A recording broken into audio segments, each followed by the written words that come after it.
Gente, esse tempo todo eu estava só respondendo a primeira pergunta, Milena. Como é que faz comigo, hein? Que eu disse que eu achei que a gente não ia chegar até meio-dia.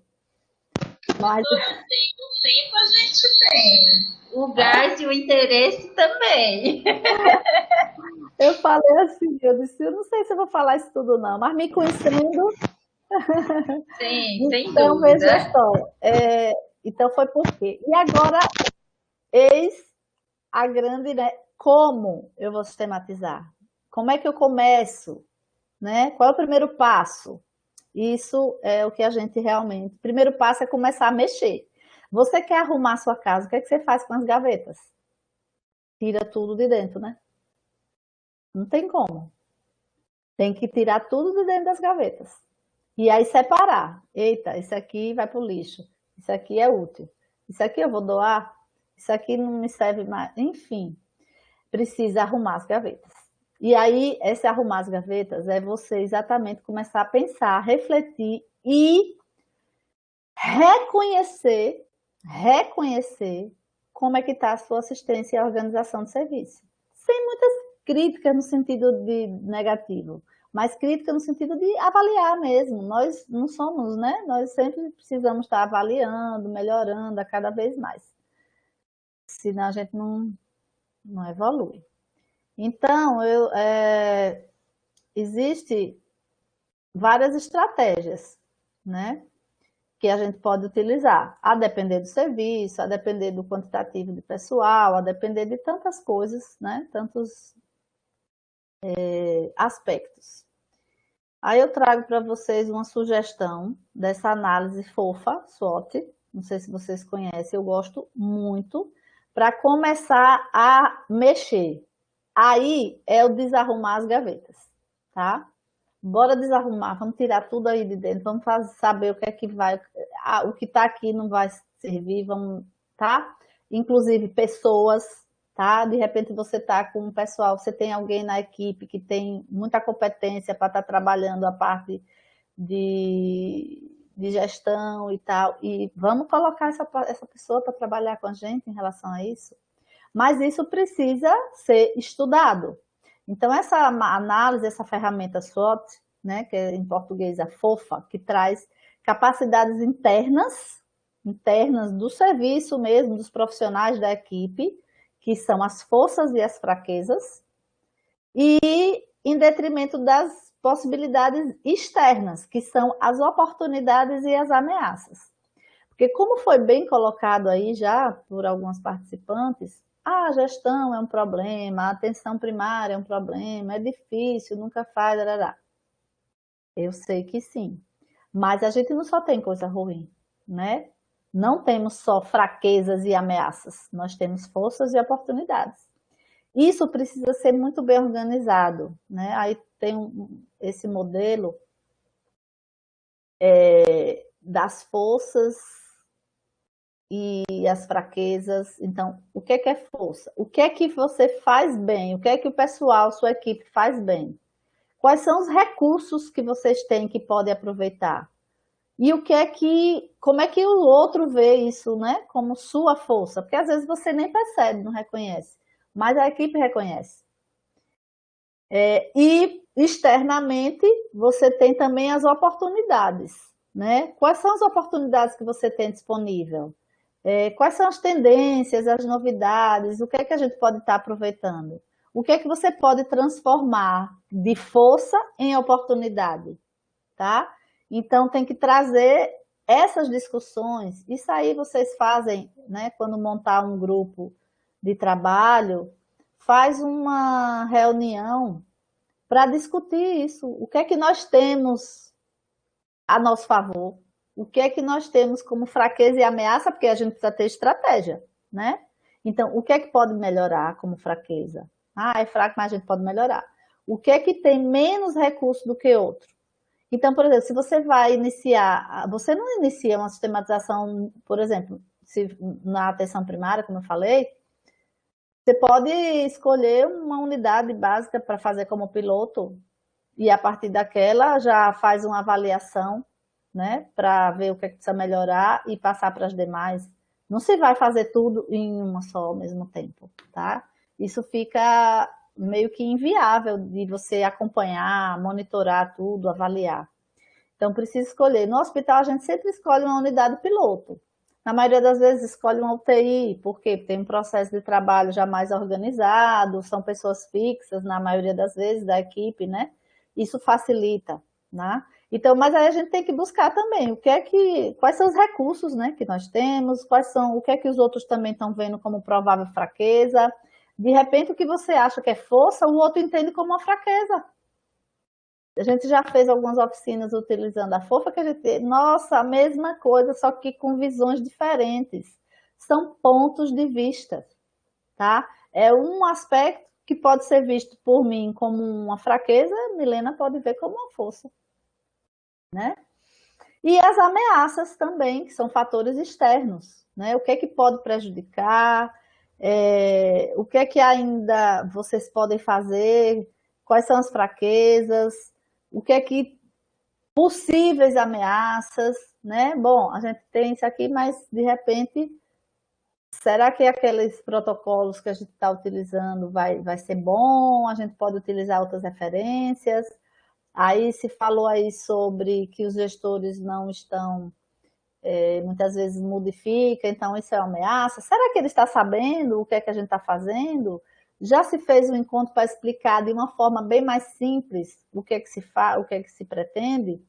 Já se mostrou que é um direito que a enfermagem tem de implementar o processo e que esse direito está sendo tolhido?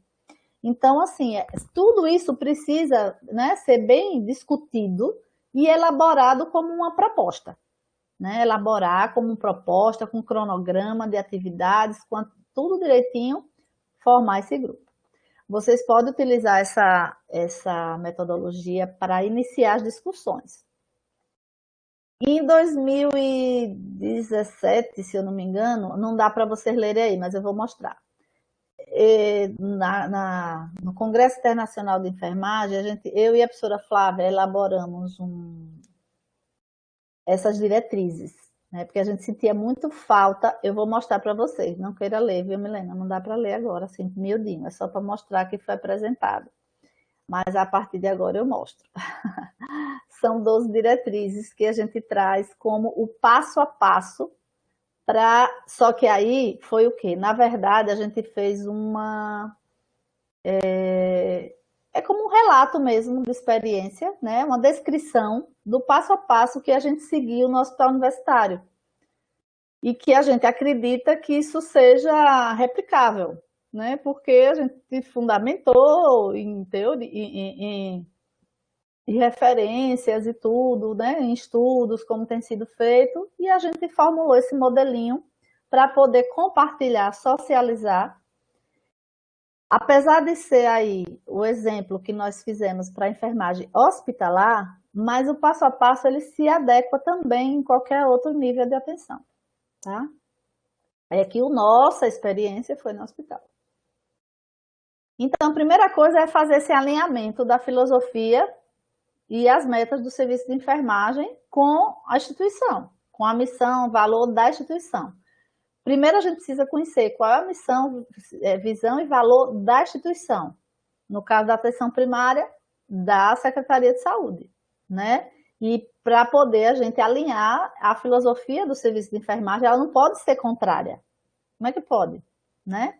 Então, ela precisa seguir, porque já começa daí. Aí, a partir desse alinhamento, agora a gente parte para um diagnóstico situacional.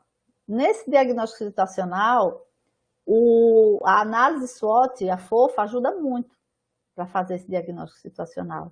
Porque você vai ver a viabilidade de recursos que você tem, tanto material, físico, humano, a questão do redimensionamento de pessoal, todas as necessidades que você vai sentir, não só quantitativa, mas qualitativa também, em relação ao quadro de pessoal. Faz esse diagnóstico. Gente, como é que a gente está? Como é que está a casa aqui? Vamos arrumar, né? Quantos servidores eu tenho, quantos colaboradores que estão afastados por doença, enfim. Faz esse apanhado, é um retrato que a gente vai fazer da realidade de cada um, né? Aí, a partir desse diagnóstico, agora já temos um retrato, já sabemos como é que é a nossa realidade, a nossa cara. Aí vamos formar um grupo de trabalho. Esse grupo ele precisa ter alguns pré-requisitos, né? Competência técnica, disponibilidade e motivação, tá? Porque precisam ser pessoas que queiram colaborar com a gestão na organização do serviço.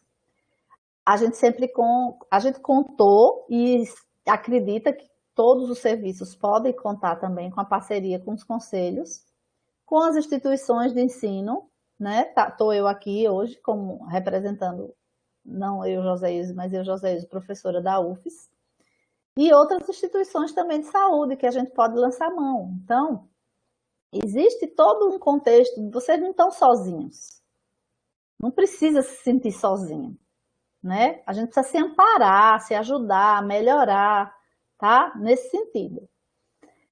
Então, formamos esse grupo, tá? É um grupo de trabalho, um grupo, chame como vocês quiserem. Um grupo gestor, enfim. Mas esse grupo precisa ter autonomia e precisa ter esses requisitos aí, tá? Não adianta, pelo amor de Deus, pegar e colocar para fazer isso no horário de trabalho. Assim, você lá, gato com 2 centímetros não pega rato, né? Então, você precisa realmente destinar essas pessoas para essa organização. Essas pessoas, esse grupo é que vai fazer a interface com os demais, tá? Não é assim, cada um lá na sua... Ah, eu vou entrar aqui nessa sala, vou fazer o que eu acho que deve e tome, Milena, pronto, aplique aí no seu serviço. Não, eu vou chegar, Milena, vamos aqui conversar o serviço. Olha, nós estamos pensando, também não é levar zero de ideia, não, já tem que levar algumas coisas, né?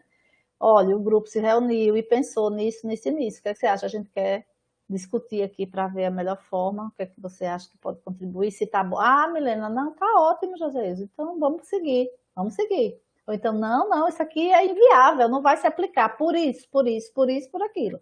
E não porque ela acha que não vai dar certo, tá? Mas a resposta precisa vir com justificativas, tá?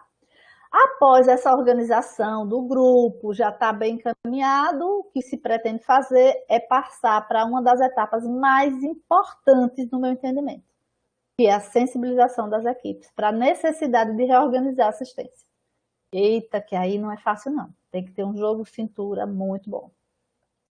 E não adianta, você precisa mostrar, ir lá na prática. Sabe aquele exemplo que eu dei da técnica de enfermagem, que disse para mim que lá vem mais isso, e eu me sentei do lado dela, comecei a conversar individualmente.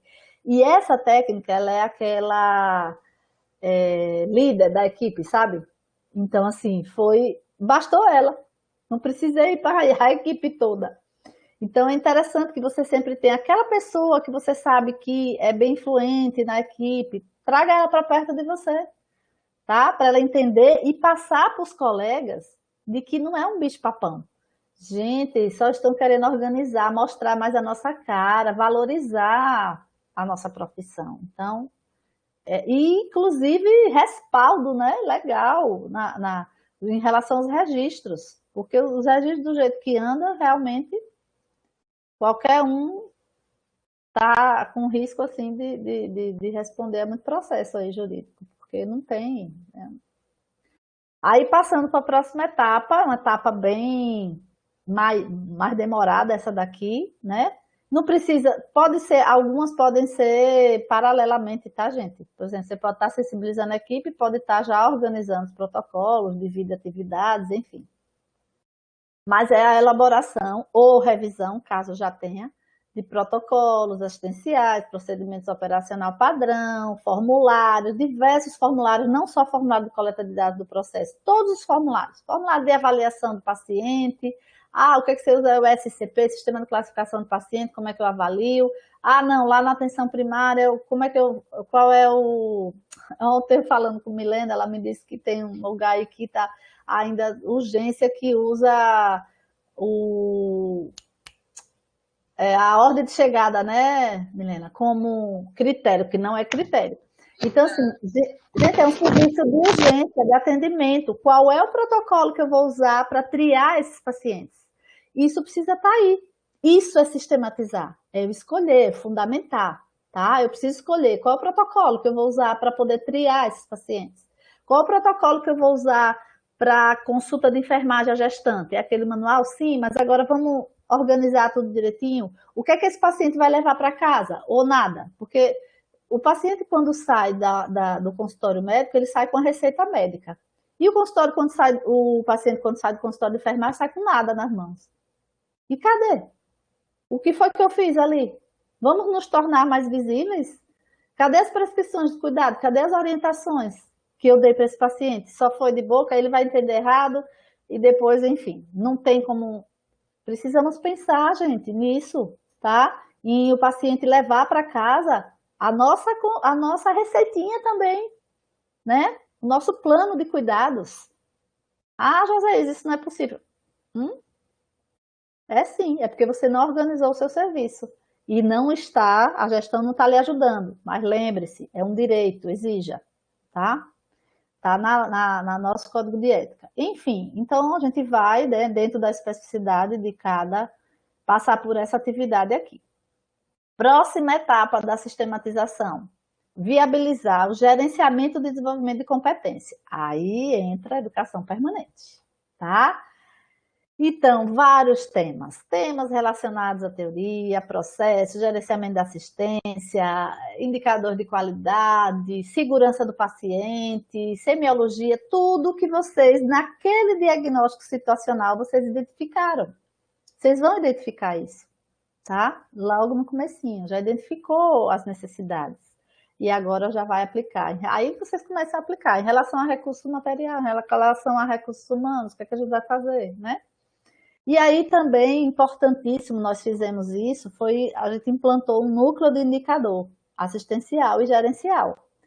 Porque a gente precisa dessa manutenção de informações atualizadíssimas. Eu não posso usar o indicador de qualidade do ano passado, do mês passado. É diferente, tá? Então, a gente precisa que tenham pessoas para trabalhar neste núcleo de indicadores. Ele vai nos dar informações, né? Vai nos dar informações, inclusive de que a assistência melhorou a partir do momento que implantou o processo de enfermagem na unidade X. Tá vendo, gestor? Eu vou mostrar aqui, tem que comprovar. Comprova e, consequentemente, ele vai agora ampliar as unidades, certo? Mas se a gente não mostrar, gente, pense vocês, nós, como dono de uma empresa. Dono de uma empresa. Aí, se eu chegar aqui, Milena vai chegar e vai dizer, José, olha, eu preciso de mais tantos R$ 1.000 para poder investir aqui na área. Aí eu vou falar, mas e aquilo que eu te dei, Milena? Você já gastou com o quê?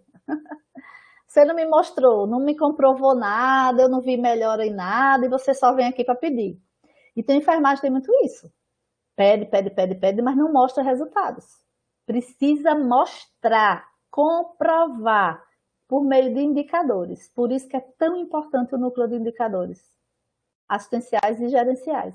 Comprove, que eu tenho certeza que aí você vai dizer assim, ó, com aquela número de enfermeiros que a gestão disponibilizou, nós montamos um núcleo, nós fizemos isso. E mostre relatóriozinho, ó, com gráficozinho, mostrando sempre para cima se for coisa boa, né? Para baixo se for indicador que está melhor. Olha, a gente diminuiu o período de internamento. Antes o paciente ficava em média 8 dias internado, ele está ficando 4, 5. Está diminuindo, por quê? Tá? Então, assim, é um indicador positivo. Tem que mostrar. Tenham a cabeça de empreendedor, tá? De empreendedor. O empreendedor, ele só dá se ele mostrar que tem resultado. Senão, não vai fazer isso. Não pode, porque aí, ó, vai por água abaixo, tá? Então, não adianta. Tem que pensar assim mesmo. Professora, a senhora falou.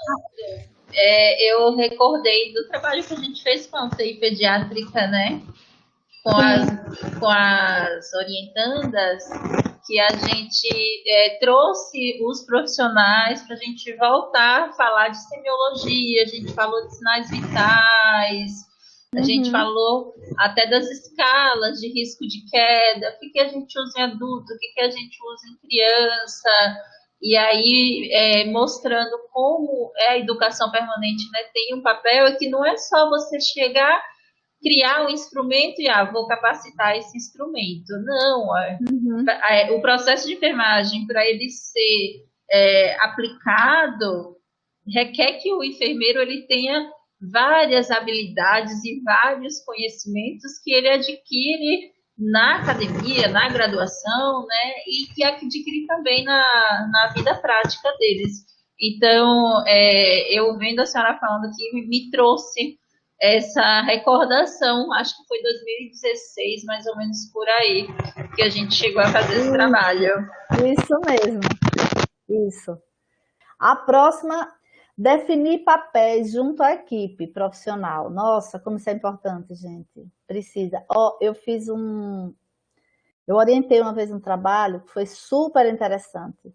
Nós pegamos as funções gerenciais do enfermeiro, funções assistenciais do enfermeiro e misturamos. Misturamos tudo em um instrumento só. E aí nós passamos esse instrumento para gerentes e enfermeiros assistenciais, para saber se cada um sabia exatamente o que é que compete a cada. Resultado, todo mundo faz tudo. Eles não têm papéis definidos. O gerente presta assistência, o assistencial gerencia. Isso não é bom, tá? Por quê? Porque quando cada um pode fazer qualquer coisa, não há necessidade, então, de tantas funções. A gente precisa, de fato, saber o que é que cada função, cada categoria, o que é que compete ao técnico. Ah, professora, o que compete ao técnico está lá na legislação já. Não, não está. Está dizendo o tipo de assistência. Mas dentro do seu ambiente de trabalho, o que é que cada açãozinha, tá? Cada ação, o que é que compete ao técnico, ao enfermeiro, tá? E isso nos POPs ajuda bastante, né? Porque quando a gente coloca ação, coloca o agente. Então, dentro do processo, por exemplo, de admissão do paciente, o que é que compete a mim, o que é que compete ao técnico, ao médico, e aí vai. Então, isso é extremamente importante, gente, é organizar o que cada um precisa fazer. Depois que a gente já organizou toda essa questão gerencial, aí a gente já vai começar a pensar no processo. Observe que o processo não chegou ainda.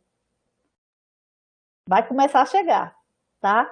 Porque não adianta você querer botar de goela abaixo, como dizem assim, né? Inserir o processo sem você organizar. Isso, se você sensibilizar, não preparou ninguém, não tem organização de nada, aí você quer colocar um papel lá. Por isso que eu até reconheço que, da forma que muitos serviços fazem, é para a equipe não querer mesmo. Eu reconheço e assino embaixo. Se fosse, eu também não ia querer, não. Mas o que é isso mesmo que está chegando aqui assim do nada? Ninguém me perguntou, não participei, enfim, né? Então, vamos seguir. Aí a gente vai agora selecionar o referencial teórico, os sistemas de classificação, o que é que vai fundamentar o processo, como é que a gente vai construir. Aí começa a pensar, né? Depois a gente vem e elabora um manual, a gente chamou de manual da SAI, repare. Esse manual da SAI, gente, na verdade, antigamente, né, na minha época de 1900 bolinha, a gente tinha manual do serviço de enfermagem. A professora Vilma está aí presente, ela sabe muito bem. Manual do serviço de enfermagem. Nesse manual tinha todos os documentos necessários para o que o serviço de enfermagem ele desse andamento, né? Aí ele caiu em desuso, né? E quando a gente, os conselhos, eles pedem muitas informações, né? Eu cheguei a ser parecerista de alguns processos de SAI, dos serviços aqui de Sergipe.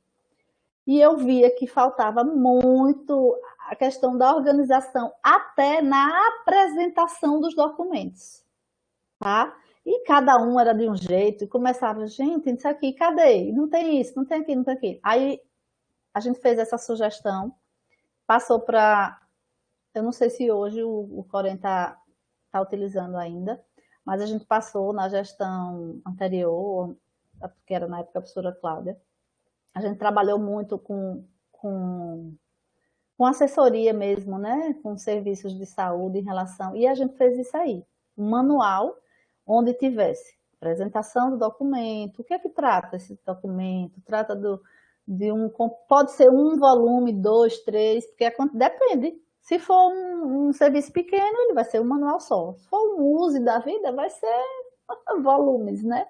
Porque aí você vai organizar de acordo com os serviços, ó, né, o fluxograma, ele é organizado nas unidades de internamento, nas unidades especializadas, tá aqui os instrumentos das unidades. Isso tem que ter de forma organizada, tá? Aí vem sumário, organograma do serviço, atribuições de cada categoria. Veja que tudo isso já foi feito. Vocês só vão organizar o documento, tá? O manual. Justificativa da escolha do referencial, do sistema. Por que que a gente vai usar Horta? Por que que vai usar um modelo biométrico? Não sei qual é o modelo que vai usar.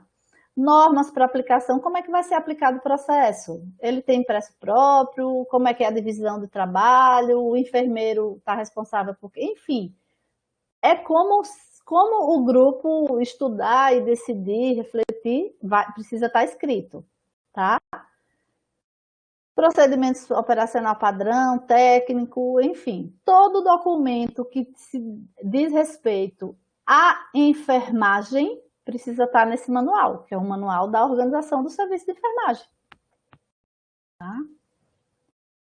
E os dois últimos diretrizes, que são, enfim, depois de casa arrumada, implantar o processo por meio de um projeto piloto em uma unidade.